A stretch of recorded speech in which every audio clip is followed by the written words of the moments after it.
Here we are, day number 39 of our 60-day healing journey. And this journey is for those who have been attracting avoidant attachment style people.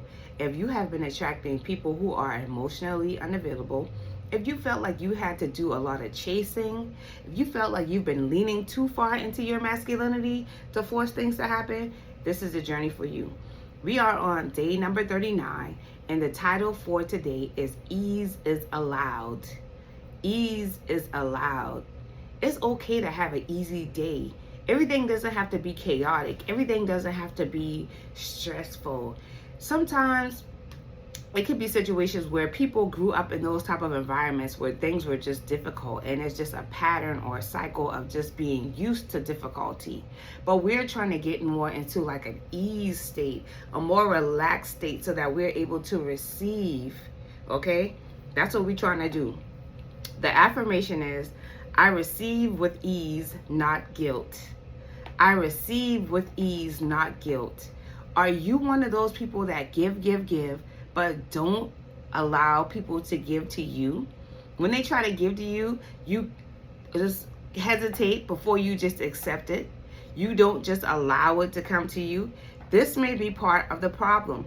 If you're putting up a wall and you don't want to receive, you're signaling that I don't want to receive, and therefore people don't give to you. And you're like, why don't people give to me? I see them give to blah, blah, blah. That's because your signal is saying, I got this, I don't want nothing, I'm good, I'm satisfied, etc., blah, blah, blah.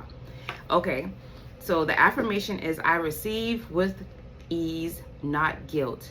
The journal prompt for today is, what do I feel guilty about receiving? Where does that come from? What do I feel guilty about receiving, and where does that come from? Does that come from childhood? It could. So we're going to do the journal prompt, and we're going to dig deep, do the shadow work to figure out where this came from. And you can go to that space and relive it. And maybe you can see, and sometimes you go down a rabbit hole, because once you have one thought, then it goes to another one and another, and you keep going until you get the answer.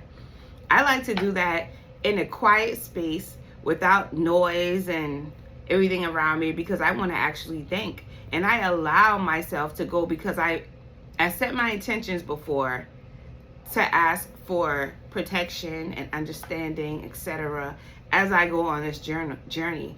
And that's what these journal prompts do for me.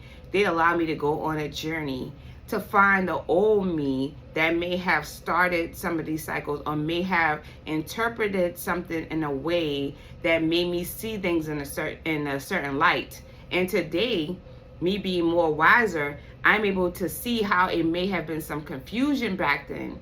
And so that's why these journal prompts are important, because some things may have just been confusion. It may not have been real. It may have came from a place of sadness, or you're identifying with a lower part of yourself and not actually understanding the situation for what it was, and not knowing who you are, and therefore interpreting the situation in a certain way. So that's the importance of these journal prompts. They take you to a space so that you're able to heal. They help you recognize your patterns so that you can break those patterns. Okay, so the somatic practice is, hold your palms open and say, I receive love, care, and support easily. I receive love, care, and support easily.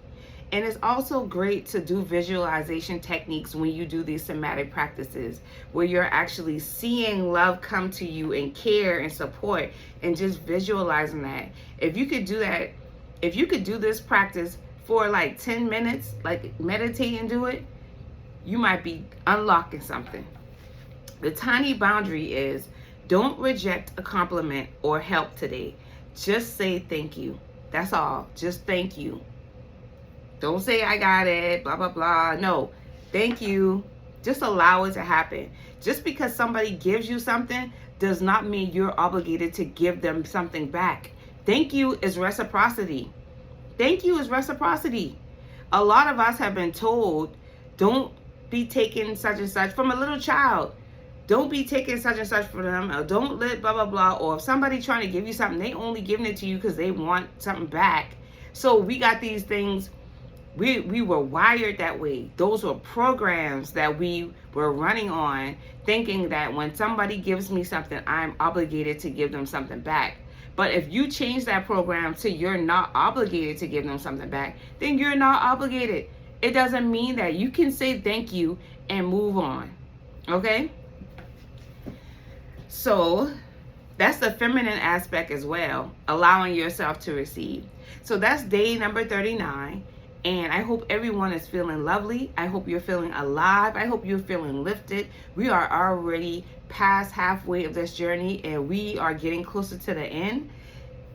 I hope you're seeing changes as you go along this process. I hope it's building for you. I will see you tomorrow. Peace and love. Mwah.